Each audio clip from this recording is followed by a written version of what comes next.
I'm Eric Beatty. I'm a senior mechanical designer at OMAX Corporation, which is arguably the world's largest manufacturer of abrasive water jet machinery.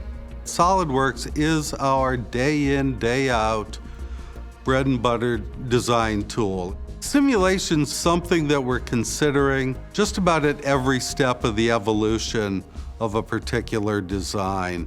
In terms of the benefits, probably the biggest one is the ability to rapidly iterate ideas and refine them instead of going through physical prototype testing. I can prototype and test in several hours something that would take me several weeks to several months to do in real life.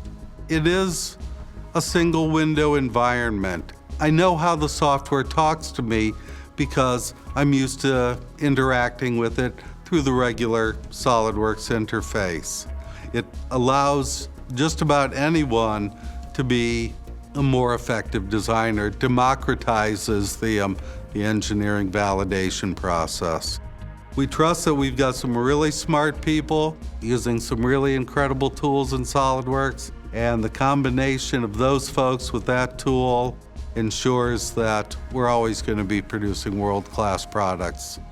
We place our trust in it. We're placing the trust of our customers in it. We're staking the future of the company on the machines that we're designing today. We don't want to get any surprises, and simulation helps us ensure that we don't.